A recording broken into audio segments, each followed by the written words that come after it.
Hello, this is Bartomeo, and this is a bike check on old school and newer school. Well, first of all, you're looking at a early 90s specialized hardtail.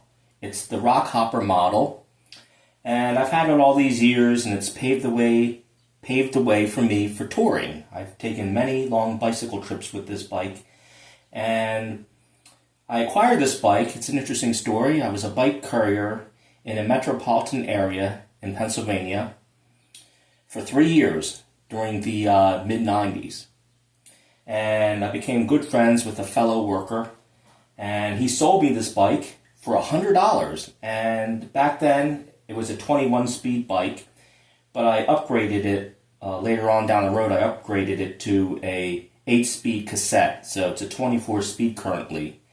And although I haven't ridden it in several years now, I wanted to make a upgrade video on it in the future. I'm thinking of upgrading it to a 9-speed system and sort of bring it up to date. But let me go over the history of the bike for you for some old school classic hardtail fans out there.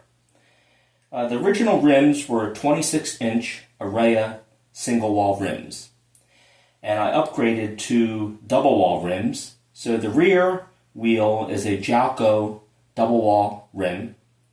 The front is a Mavic double wall rim, and they're 26-inch rims, of course.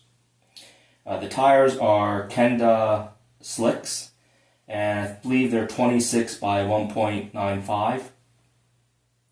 And an excellent road tire for, just because I do more road type biking with this bike rather than hitting the trails.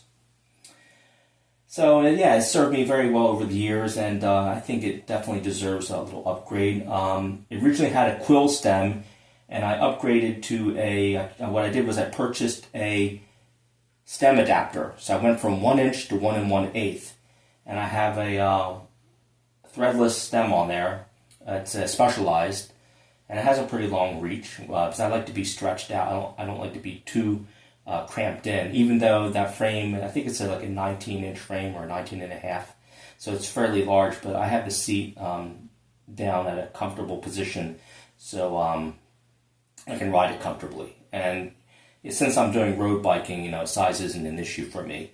But yeah, I used it as a touring bike, and it's a chromoly frame, so steel is real, right? So, but it offers a very, very smooth ride. And it's not too heavy considering, it's a steel mountain bike from the 90s. And of course, rigid. And I have Kenny lever brakes on it. No, not Kenny lever brakes. They used to be Kenny lever brakes, but I upgraded to V-brakes. And I remember when I went from Kenny lever to V-brakes, was just a world of difference it made. It had much more stopping power. The brakes engaged the wheels, and I felt more confident. However, riding in wet conditions proved a challenge, and I would love to outfit it with disc brakes, but the type of setup that it is, there's no mounting points to add a disc brake system to it, especially the fork. It's very hard to find a fork that has a disc brake mount, especially for a 1-inch steerer. It's a 1-inch steerer, so it is difficult. They are out there. You have to do some research, but they are out there if you try to look it up if you want to make that conversion. Anyway, I'm going to go on to the second bike. We're going to do the newer school.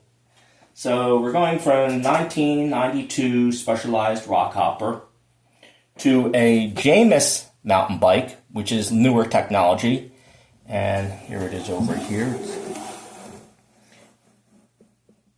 It's a 2016 29er, not a 27.5, a 29er. So I went from 26 inches to 29 inches. And what a game changer that has been. I've always wanted to have a newer mountain bike with new technology. It's not from the 2020s, but it's a 2016 era Jamis. It's the Jamis Durango Expert. It's a 15-inch frame, and the specs on it are a 71-degree head tube angle. So it's the same as the Dakar XC series bikes. And the seat tube angle is 73 degrees. It has a chainstay length of 450 millimeters, which translates to 17.7 inches. and the wheelbase comes in at 1070. So it has a very balanced, I guess, it's very stable having that size wheelbase. Okay, then let me go with the wheels. The wheels are 29-inch double wall Alex rims. The alloy 6-bolt disc hubs. It has stainless spokes. The tires are Kenda Cadre. They are not too wide of a tire. It's just 29 by 2.1 inches, so it's 2.1 inches wide. And now going to the drivetrain, it's a 3 by. It's not a 2 by or 1 by. I wanted to. The reason why I decided to opt for a 3 by is because the Specialized Rockhopper that you just saw previously from 1992, that is a 3 by, and I always wanted something that was newer. Much newer than the 90s bikes going into the 2000 plus era. So I wanted to stick with having a 3 by 9 system. But in the future, I would love to have a 1 by setup, which I might consider purchasing next year or the following, because this was a recent purchase. And I've also purchased a bike last year, like my main bike, which is a commuter bike, which is a Giant. And I'll be doing a bike check on that also in the future. So that's an upcoming video to look forward to. But talking about the Jamis here in front of us, I love the color scheme. The frame design has a tapered design to it. It's not a tapered head tube, but it has a tapered design to it. That was in the description according to the 2016 manual, which I acquired. Okay, the fork is a turn and lock hydraulic fork. It has an adjustable preload, and it's 100 millimeters of travel. 160 millimeter rotors are on the wheels, and the brakes are Tektro Auriga hydraulic brakes. And I was saying it's a 3-piece crank setup, so it's a 9-speed, so it's 27 inches. And the chain stays are 40, 30, and 22 teeth. The cassette is 11 to 34. So there you have it. Those are the specs on the 2016 Jamis Durango Expert. This is for the 15-inch frame, and I'm on the short side. I'm 5'4", so it fits me comfortably. I don't feel having the 29-inch wheels makes it uncomfortable for you to maneuver. It isn't. You would think the 27.5 would be. I know it would be, but having that size frame is just perfect. In the past, I've ridden bikes that were 16 inches and 17 inches. But having the 29 inches, I felt that having the proper size for the type of riding I'm going to be doing, especially on trails, it would make much more sense to get a bike that's tuned into my height. Oh, and then the saddle is not stock; it's a aftermarket saddle which came with the bike. I acquired this bike used actually, and it looks brand new. The previous owner probably ridden it once or twice. And it was just kept in the garage ever since in immaculate condition. And the seat is a Cloud 9. The saddle is a Cloud 9 saddle. It's very, very comfortable. I feel like I could sit in the saddle all day. That's one of the most important upgrades you can do to a bike is changing out the saddle. I don't know how the original stock saddle is, but I know that saddle right there, the Cloud 9, is definitely, it's not a cheap saddle. It's a relatively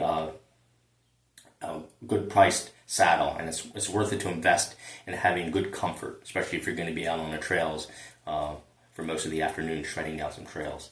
So yeah, I just love the color. It's a 2016 Jamis Durango Expert, and I'll take it out on a ride on a trail. I've done some street riding with it, but I haven't had a chance to take it to the parks. Plus, we've been having a heat wave here in the southeast part of the country of the USA, so there you go. That was a bike check on the Jamis Durango Expert. And looking back once more, there's the 1992 classic Specialized Rockhopper. Thank you very much for watching, and happy trails.